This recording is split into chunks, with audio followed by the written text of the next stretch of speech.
Muito bom dia a todas e todos que estão nos assistindo. Bem-vindos a mais um dia do ICL Mercado e Investimentos nessa quinta-feira. Quinta-feira que para mim foi meio triste porque ontem o meu Corinthians perdeu e eu perdi 90 minutos do meu dia assistindo aquele jogo, né? Poderia ter visto uma série, poderia ter visto um filme, poderia ter visto o filme do Pelé, né, André? Qualquer coisa ia ser melhor do que aquele jogo, mas fiquei lá assistindo, então estou meio chateada. André aqui do meu lado está pleno, porque para ele, né, convenhamos, então vamos dar bom dia para ele. Bom dia, André, tudo bem? Bom dia, Débora, tudo bem? Na verdade, ontem eu estava torcendo mais para sair nos pênaltis, porque eu torço para o Palmeiras, então para mim não ia mudar muita coisa, né? Mas hoje é um dia de agenda bem esvaziada aqui no Brasil, né? Não temos muitos dados relevantes, somente algumas falas, algumas notícias que falaram, que tivemos aí de alguns players importantes, mas os mercados, pelo visto aí fora do Brasil, estão a todo vapor aí, com diversas notícias,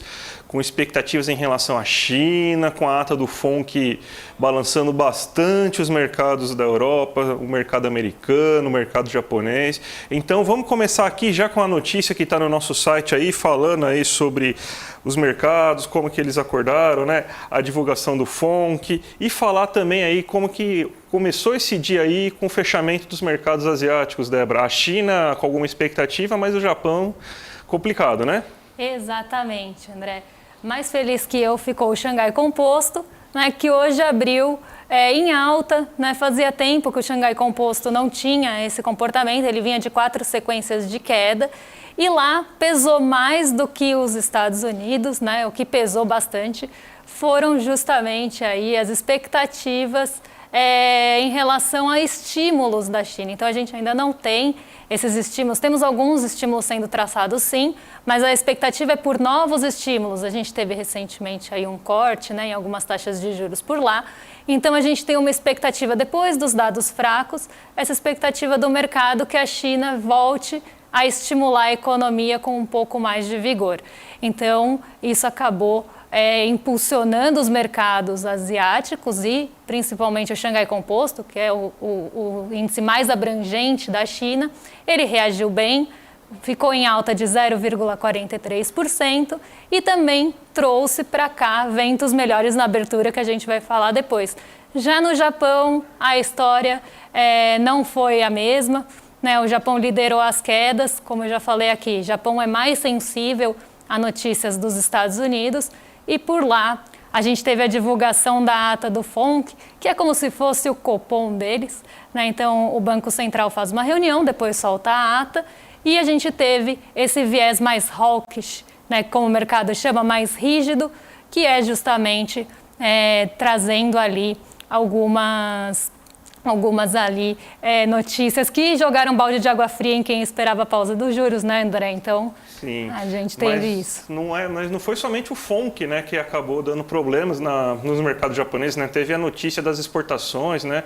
Um belo baque no Japão que justamente que acabou derrubando ainda mais, né? Já não bastasse o FONC derrubando os mercados globais no mundo inteiro, você teve também essa notícia das exportações, né, Débora? Exatamente. Então, um dia negativo ali no Nikkei 225, vou até colocar aqui para vocês na tela como é que ficou aí o Nikkei, e um dia aí de bastante cautela, bastante temor, e esse comportamento, como a gente sempre fala aqui, misto, né, que um sobe, outro cai, a gente não tem uma direção única, então dia ruim aí para o Japão, caiu 0,44, liderou as perdas. Então vamos falar um pouquinho, além dessas exportações que decepcionaram por lá, né, vamos falar aí da ata do Banco Central dos Estados Unidos, né? Sim, a gente teve na última reunião, né, uma queda da taxa de juros básica dos Estados Unidos, só que a ata agora mostra uma certa preocupação novamente com a inflação de lá.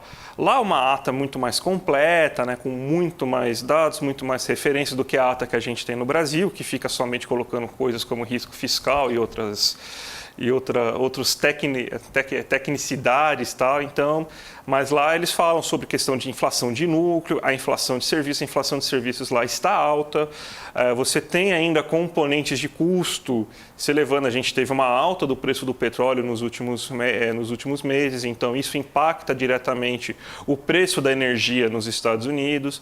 Então você tem então que teve uma certa aceleração inflacionária lá nos Estados Unidos. E isso fez com que agora a gente tenha uma certa expectativa em relação a uma volta do ciclo de alta de taxa de juros lá para tentar controlar a inflação, né? Então você tem que o desemprego lá está baixo.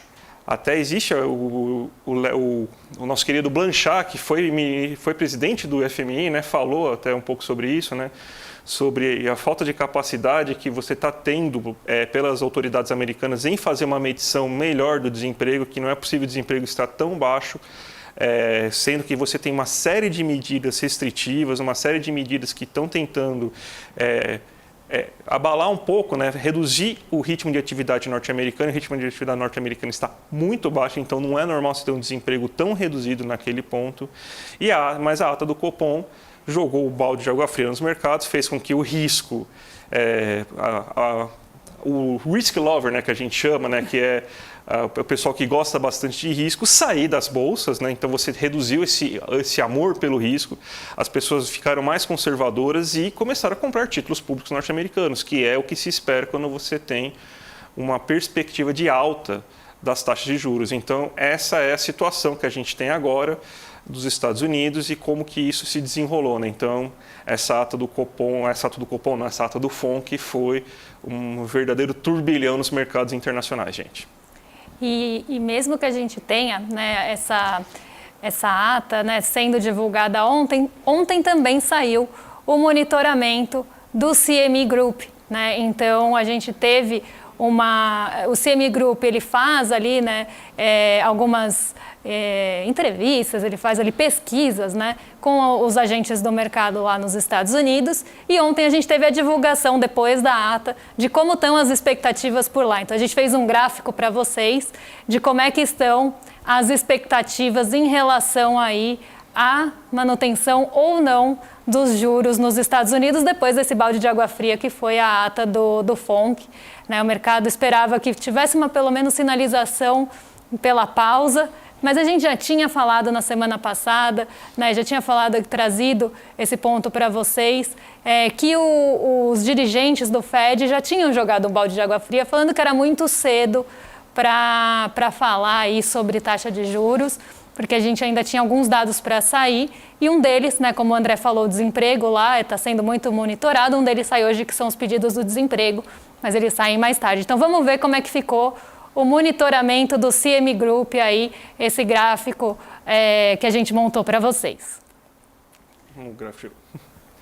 Ó, dentre os entrevistados, né, 88,5% esperam a manutenção entre 5,25 e 5,5%, né, então esperam que o Fed não vai aumentar os seus juros na próxima reunião, e 11,5% dos agentes entrevistados esperam que tenha aumento de 0,25 ponto percentual. Então aqui, ainda, apesar aí da nossa da ata deles, na verdade, apesar da ata ter jogado esse balde de água fria, o mercado ainda está otimista aí em relação à manutenção dos juros.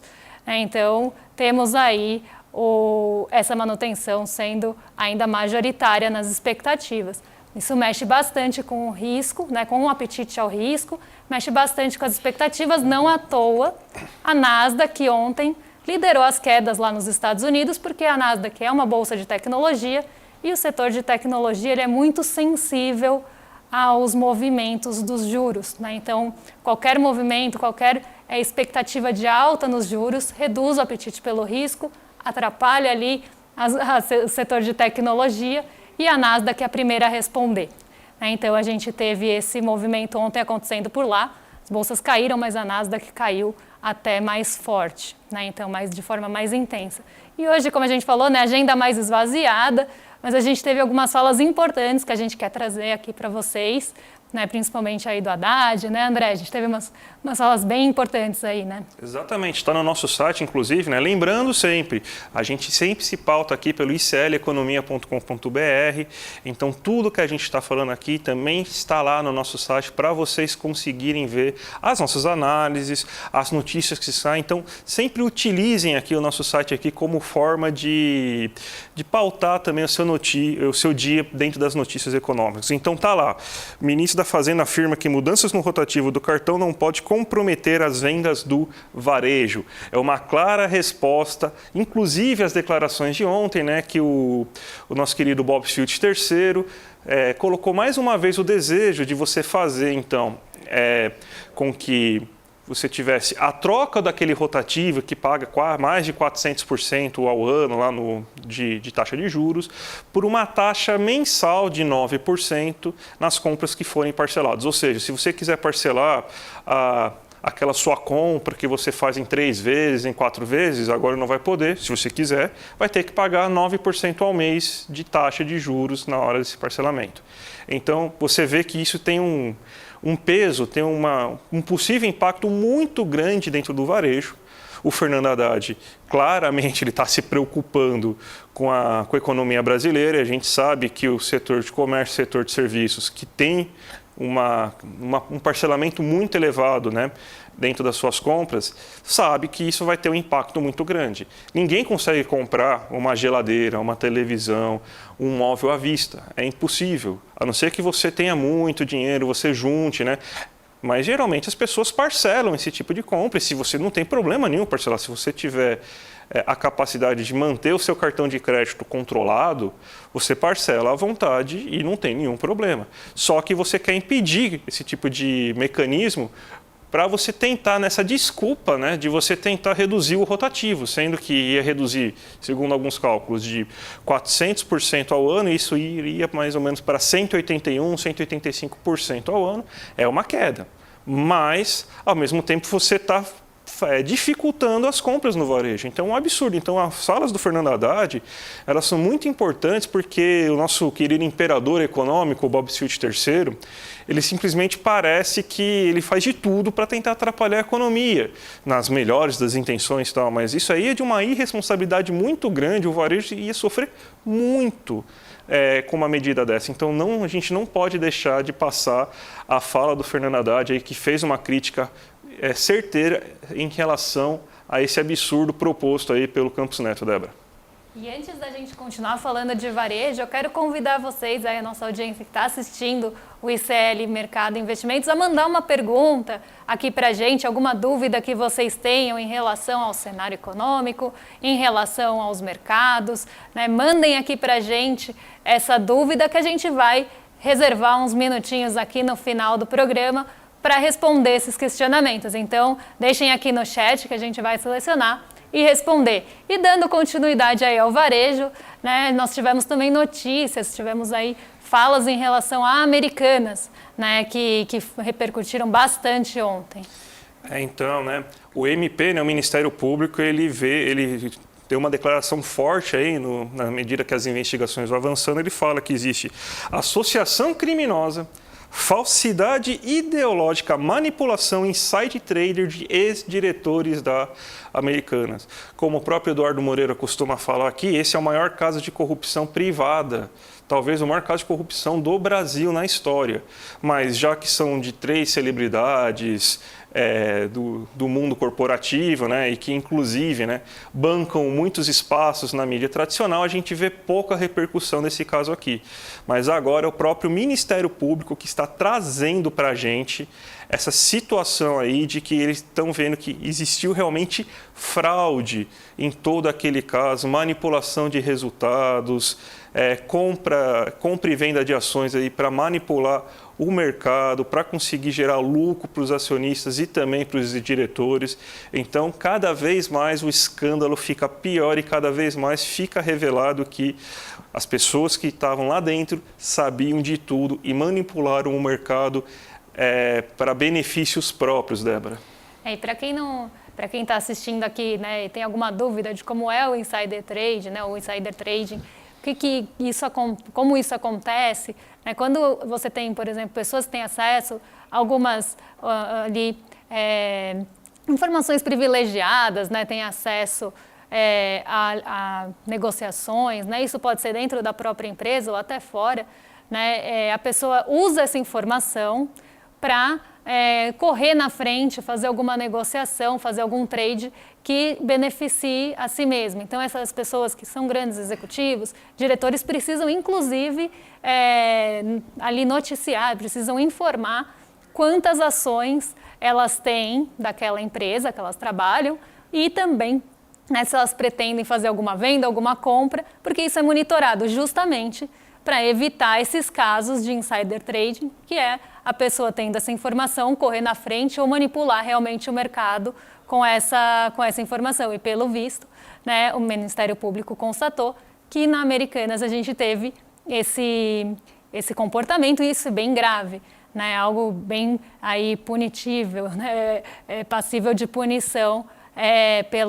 pelos órgãos, inclusive, do mercado que fiscalizam isso. Espero que nesse caso também tenhamos aí punições nesse sentido depois de toda a apuração, né, André? A gente precisa reverberar mais esse caso, né? É um absurdo que esse caso esteja sendo tão pouco falado, divulgado, né?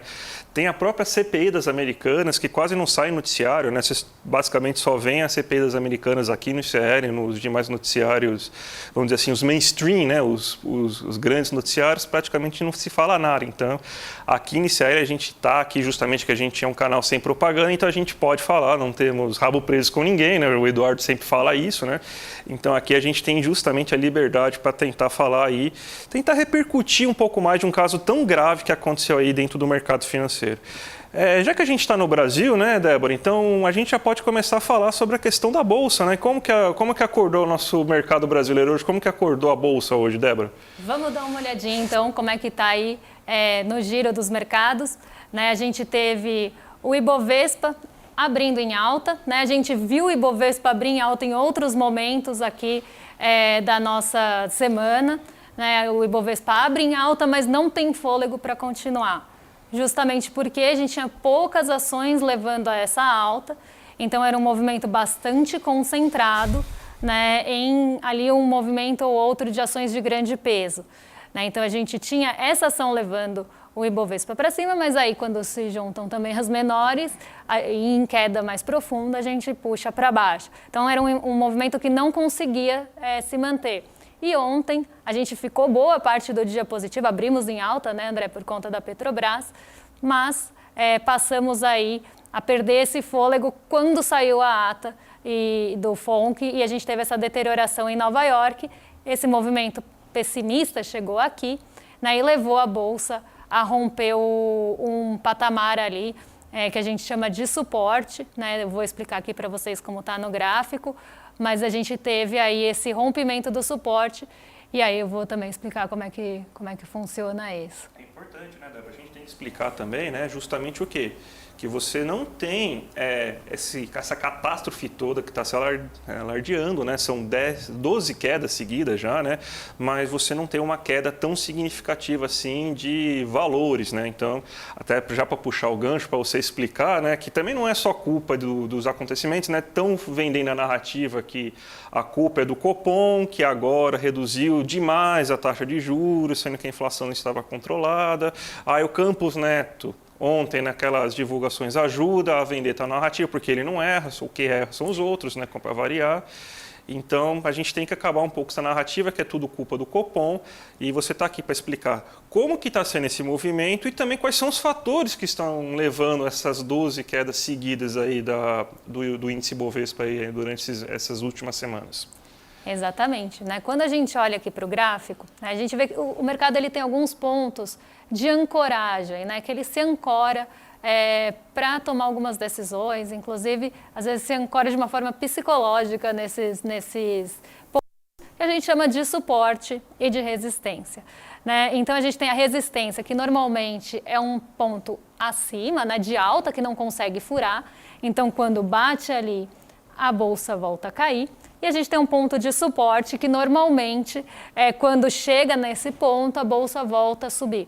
São pontos de ancoragem bem importantes, porque o mercado toma isso, como eu falei, de uma forma psicológica, que se chegar naquele ponto, vai cair ali o índice, vai cair o ativo que está sendo analisado. Então, aqui na Bolsa brasileira, a gente tinha esse suporte entre os 116 mil e os bem perto dos 116 mil, mas também ali chegando nos 115 mil pontos, que é essa linha tracejada que vocês estão vendo. Para quem está só escutando, a gente tem a movimentação do Ibovespa desde junho, que foi a primeira vez que a gente teve ali esse patamar mais baixo do Ibovespa.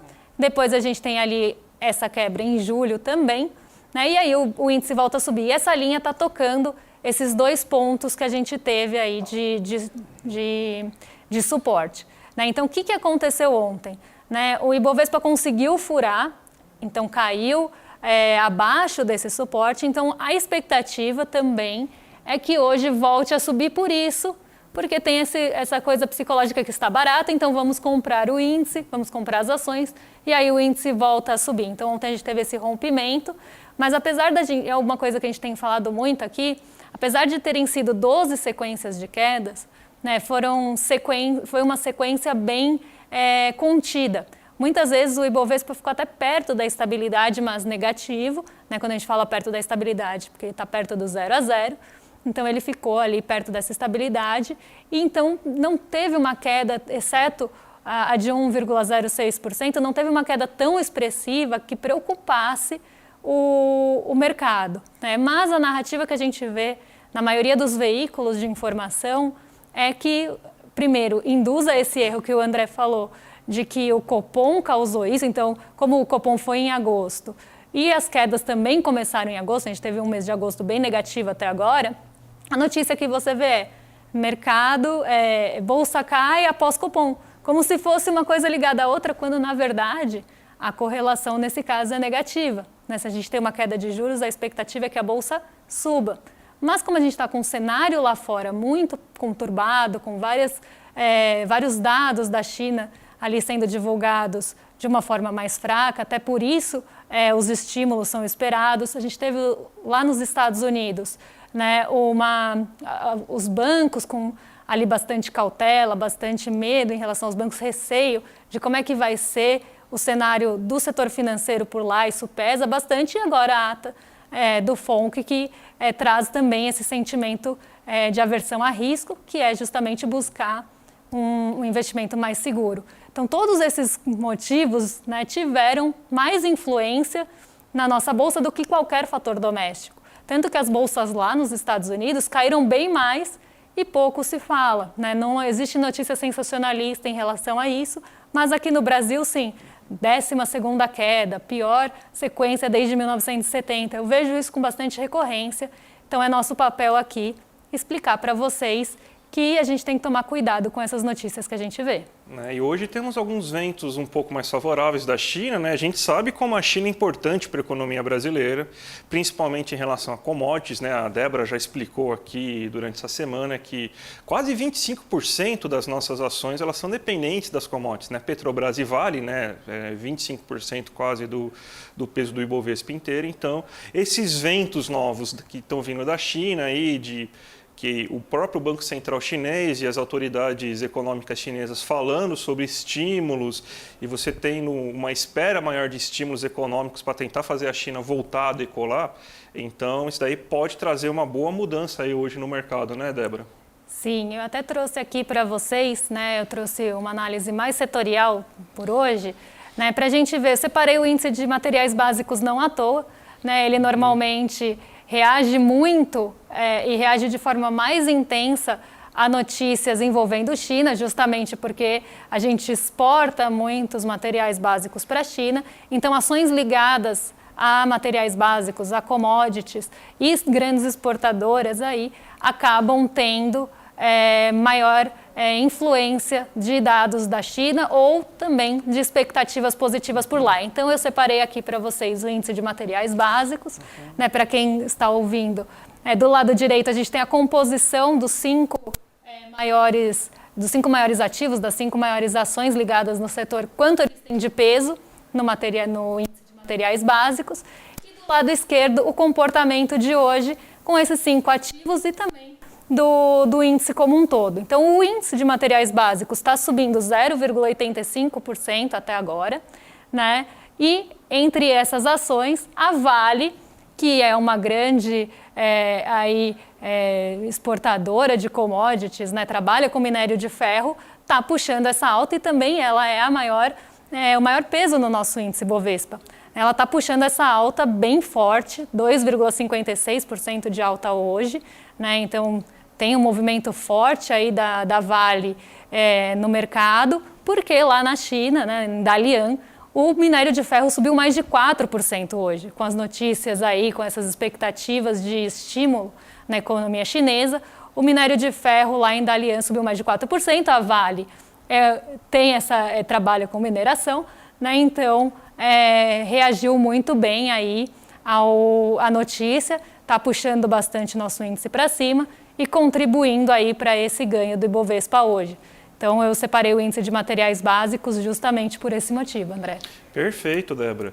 E, gente, só lembrando aí, é hoje, hein? Hoje é o grande dia. Hoje é o dia lá que vai ter a super live de Eduardo Moreira. Hoje a gente vai...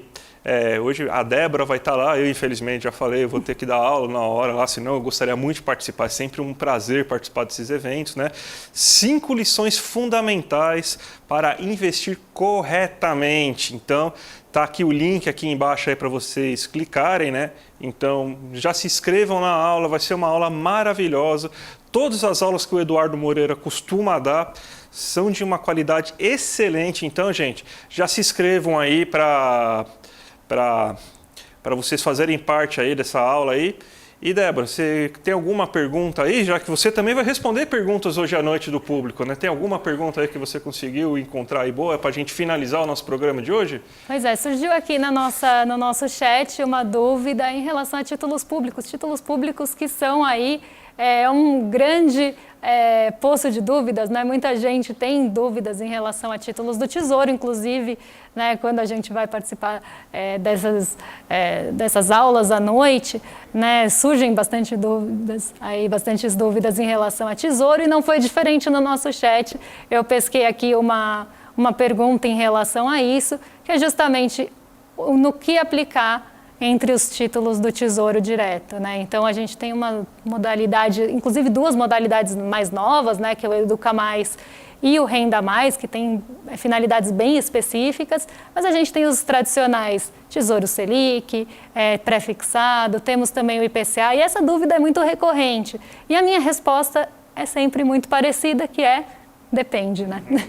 Porque para você escolher um título do Tesouro que faça sentido para você precisa ter seus objetivos traçados. Então, eu posso falar, a expectativa agora com os Estados Unidos ali tendo uma movimentação nos seus juros, ou expectativa por movimentação nos seus juros, pode ser que os juros futuros aqui do Brasil também subam em reação a isso, e aí o Tesouro passa a ofertar alguns títulos pré-fixados com uma taxa um pouquinho maior do que antes. Então, isso pode acontecer, é um movimento que acontece. Inclusive, eu vi uma pergunta até na segunda-feira em relação a isso. Temos esse reflexo aqui no nosso mercado brasileiro. Mas eu não posso falar que esse título é melhor do que o Tesouro Selic, por exemplo, porque cada um tem a sua finalidade, né? Então, um título do Tesouro Selic é para segurança e liquidez. Um título IPCA+, é para buscar a proteção de um movimento inflacionário. O título pré-fixado, ele é para você pré-fixar uma taxa e levar para o vencimento sabendo que você vai ter aquele rendimento. Então aqui, né, o qual aplicar, e ainda temos agora o Educa Mais e o Renda Mais, que um é voltado mais para a finalidade de estudos e o outro para aposentadoria. A composição dessa carteira normalmente mescla esses títulos, e o mais indicado depende muito do seu horizonte, do seu objetivo. Por isso que é tão difícil, né, a gente falar de uma forma genérica disso, e eu sempre bato nessa tecla, porque cada um tem a sua finalidade, depende muito do horizonte de investimento, se você vai poder levar para o vencimento ou não, e da onde você quer se proteger. É da inflação? Né? Você quer pré-fixar uma taxa para saber o quanto você vai ganhar? Quer segurança e liquidez, né, André? Então depende bastante aí do objetivo do investidor, do que ele está buscando. Perfeito, Débora. Mais uma vez, uma grande explicação aqui de mercado financeiro, que a Débora é a grande especialista disso aí, daqui do ICL, né? Então a gente já pode começar se despedindo, né? Lembrando mais uma vez para vocês acessarem o link lá para ver a aula do Eduardo de hoje à noite, né? Já fiz aqui o famoso merchan aí para vocês conseguirem acessar a aula, né? Então eu vou agora falar somente um bom dia para todo mundo. Espero que vocês tenham gostado das explicações. Espero que a gente tenha conseguido trazer para você um noticiário de maneira tranquila, de maneira que vocês consigam entender o famoso economês, que tanta gente tenta reforçar para fingir que aquilo é muito mais técnico do que é. E passar a palavra para a Débora, para ela também dar o bom dia dela também. Vamos desejar um bom dia e também convidar para quem estiver aí se inscrevendo, convidar a participar da aula. Estarei lá à noite também, respondendo mais dúvidas. E também falar desse economês, né, André, que até um medo que as pessoas têm, achar que não é para elas, né? É para todo mundo, né? É importante a gente entender como é que essas notícias de fora, né, que às vezes causam tanto receio, impactam o nosso bolso, impactam às vezes de uma forma que a gente nem imagina aqui o nosso dia a dia. Então, agradecer a presença de todos e à noite a gente está junto mais uma vez. Então, gente, até amanhã. Tchau, tchau.